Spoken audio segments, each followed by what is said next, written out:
If it says recording top left, it's recording. If you want to pause at any stage, just press friction. How is that snake, anti-snake? The ATC.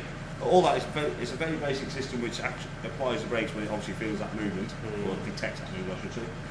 And all it does is just slowly operates the brakes and just slows the van down. That's all it does. Right. So you imagine the car, your vehicle at that kind of angle, it slows the caravan down and the car just pulls it straight. Right. So it's a really basic system, but it's very, very useful. Obviously, if you're loading incorrectly, obviously that will And it's just the one electric hook on these. Yes. So you've got a 13 pin. You mean this? Yeah. 13 pin. If you look inside it, if you've done a 13 pin before, that centrepiece will actually move when you plug it in. That centrepiece moves because you obviously got a locking bit there. Right. It's got 3 other points of contact as well. When you put it in, as it turns, that centre bit moves. So you've got to be careful that you make sure you fully turn it before you pull it out. Right. Because if you don't, that goes slightly offline, and it's nearly impossible to get back in without the proper tool. So pop into mine okay then? If you've got a 13 pin, yeah. If you've got a 13 pin, or you've got... Obviously it's not working at the moment because it's not connected to the car. It runs off your vehicle. Now I'm just... That's nice. I'm just thinking now it probably won't work because you haven't got the grey side of it. Right, yeah. So it won't be operating. So when we plug in, it won't. That's to tell you the indicator. To say the system's okay. Yeah. Normally, when you plug in, you'll hear it self-test, so you hear it mechanically self-testing the brakes. I'm getting tripped up here. Getting attacked here. What you'll get is an indicator light there to show it the system's okay. Green, obviously okay. Solid green, okay. It's flashing green. That means it hasn't quite completed its test. Normally, from travelling from here to the gate, that kind of distance, it will complete its test. I might not get that anyway, will I? Like you say, Well, that's it. If you need to get that wire on your vehicle. If it goes to solid red, okay, obviously that means there's obviously a problem. Yeah. What you can do is try and reset by unplugging your electrics. Give it a few seconds and re-plug it in. It may reset itself. If not, obviously there's a problem with this system. You need to get it checked out. Right. Yeah. You may still be able to travel with it. But what you need to do before you move is make sure it will move, because obviously it operates the brakes. Right. If it's flashing red, I think there's a defroster there. If it's flashing red, the likelihood it has operated the brakes. Right. Again, see if obviously you can see if it'll reset by pulling the plug out. Right. But again, move it, see if it will move. If not, obviously it's going to be a bit of a problem. There is an actuating bar underneath from the system to the brakes, which you can take out, which is so long. Oh right. And be able to move it if you're desperate. So it's like an electronic thing for the brakes. Like a manual override kind of thing. Yeah, well, there's a bar there. Right. You can unbolt and take out. Would I know that releases the brakes. If that isn't operating, how would I know then? When you're driving? Yeah. You won't know when you're driving, obviously. But obviously when you connect it to your vehicle, obviously you be aware of that light and see what it's showing you. Right. Okay. But if it's red, obviously the system's not going to be working. Okay, obviously George has connected your gas up. Yeah. Onboard regulator, I assume it's similar to the one you had on your previous van. Yeah, looks the same, So you're happy with that? You can use butane or propane off that if you wanted to, but obviously you've got propane, so you don't need to put butane on it. If you do use butane, you need a different pigtail obviously to connect to that. Yeah. Okay? Yeah, that's straightforward. Right, we'll go around the outside. On your last one, you probably had a boiler and a fire. I would expect. Yeah. And your vent for your boiler, if you want to use on gas, you have to take the cover off. That's right. Obviously, this one you don't. So that's your vent. Right. Yeah. Obviously, if you tend to go caravanning in the winter and get snow or whatever, make sure that's keep that clear. Yeah. Okay. Water in. Again, probably similar. Little trigger there to pull. Yeah, that pulls it out. Does that go with it? Yeah, it's okay. So on the end, all you've got is a filter. Yeah. Pump is on board. Together, you just mixing. Because I've got one of those ones that go up straight onto the aqua roll. So it's probably best to do it that way anyway. Yeah. Obviously, if the valve sticks open, the water just can overflow out your aqua roll onto the pitch, rather than if something goes wrong inside your valve, that's it. It's continuous into that. Even though you should have a regulator to slow it down pressure-wise. Yeah, you better have that pouring out. Yeah, rather than being having it flooding your valve. Because they do that, don't they? Yeah. Yeah. It can happen. Yeah. Obviously. Battery fitted, 240 connection. Yeah, that's the battery off my van, is it? Yeah. George fitted. Yeah. Okay, you also got an aerial point there. Just up behind there, so you got an external aerial point. Satellite thing or something. Yeah. So you can connect to an external outlet. Okay, wastewater outlet, the same as last one. Yeah. Hose, flush tank, I would have thought exactly the same. Yeah. Waste tank. Yeah. Same, yeah. Obviously, this time of year, make sure you're draining your flush tank. Yeah. Got that little hose there, so obviously make sure you clear that out. Also, operate the pump as well. So obviously, make sure you're getting all the flush water out to your pump as well. Yeah. So operate that so it stays clear.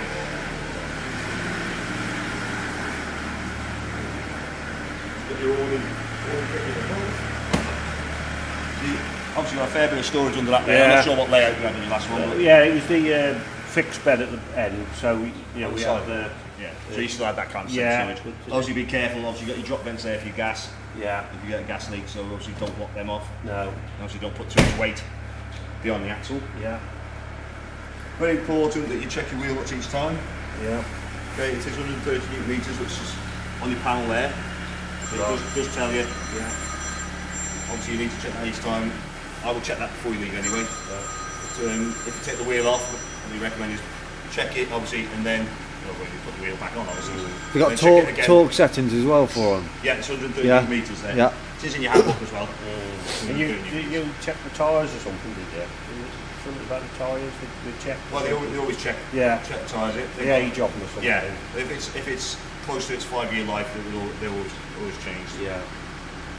Even though they don't look like a worn, usually the tread very rarely wears that much. Yeah. It's the sidewalls that can obviously deteriorate over a period of time and crack, and then you definitely don't want that happening if it's travelling down the road. No. Okay. Gas barbecue, obviously. Yeah, that's great. Yeah. If you had that fitted, have you? Yeah.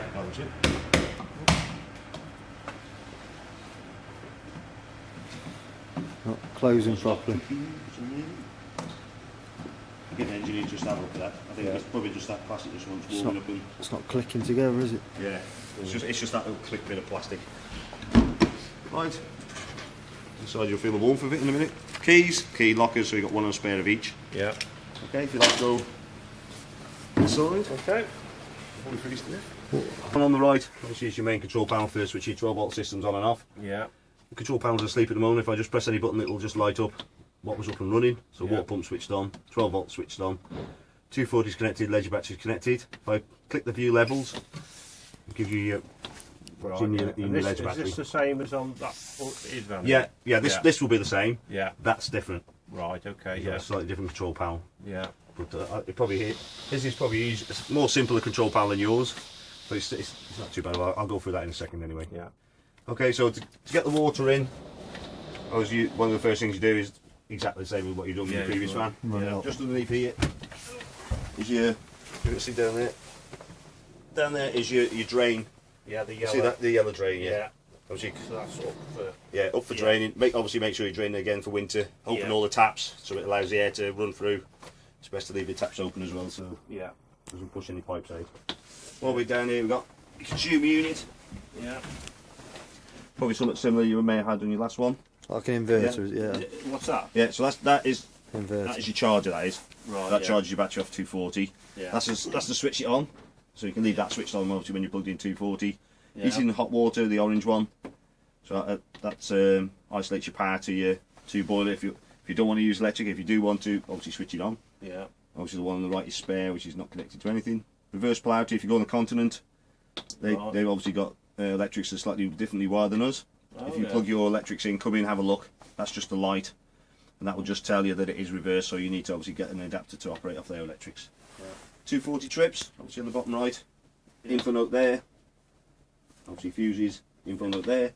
Also, you've got is a system shutdown button, so when it's in storage, you can shut all the 12-volt systems down and protect your battery. Yeah. Okay. Obviously, remembering to switch that back on again. What does cause the battery to?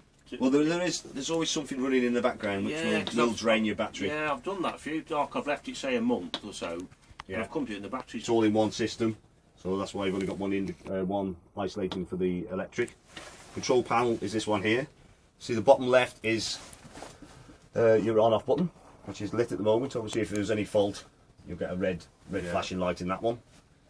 Obviously, that switches it on and off. Control panel is just slightly. So that's why I just switch it off. Switch it back on again.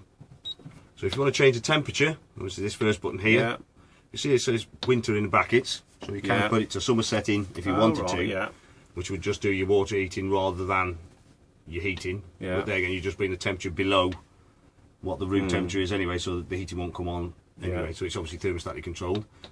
So I'll just go for the main screen at the moment as it goes. That's it. So it's showing 17 degrees room temperature. Yeah. Normally you can have your clock set in there. Bottom left is what your room temperature is set to. Yeah, room temperature. That's E and G. That's what energy you're using. So it's using electric and gas at the moment. Right. Your water setting is 60 degrees. Yeah. Okay. I press that. So that's what you set your temperature at the moment. Want to increase it? Right. Press the up button or decrease it, that button. Yeah. When you've got to the temperature you want to set, press set button. So you see the bottom left now, that's what temperature you've set. Yeah. Okay. Heating, the blower isn't on continuous. It's that is also thermostatically controlled. Right, so you won't hear it coming on straight away. No. Especially if it's fairly close to the temperature anyway. If it's increased in temperature.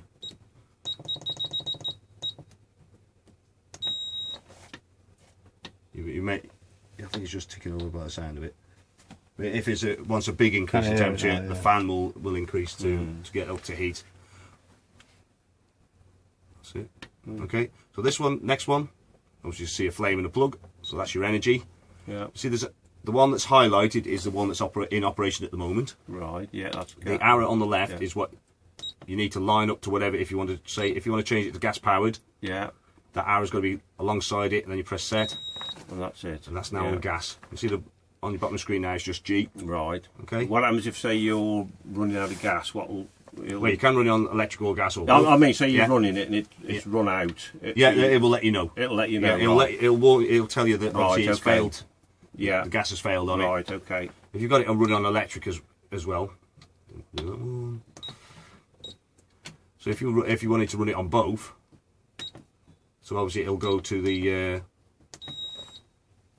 So if the gas fails, obviously it will let you know, but it'll still be ticking over on the electric side of it anyway. Okay. Like 99% use the electric. Yeah. Well, in the summer, electric will be fine.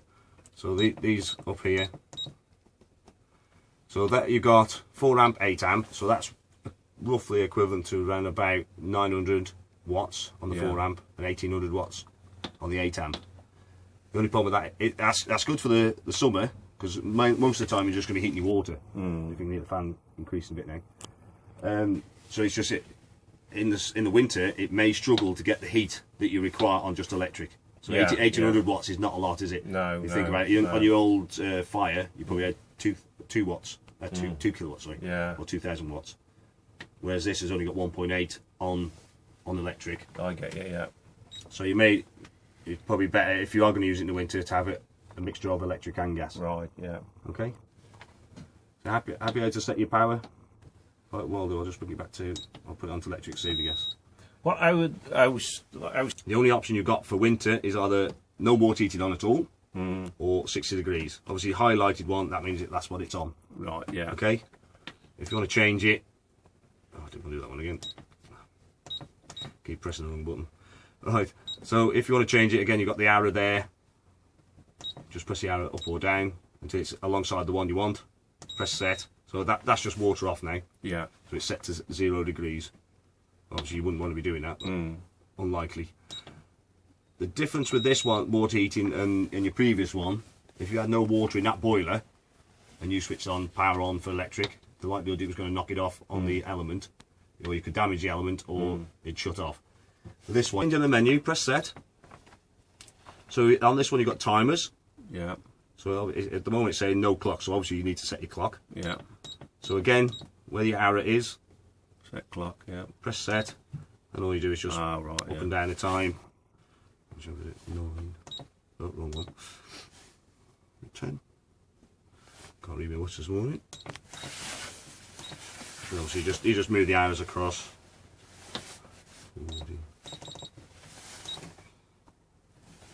9:43. 43, yeah, and then just press set. That sets your clock. Right, yeah. Goes back to your main screen. Look now, it's got the clock in the centre there. Yeah.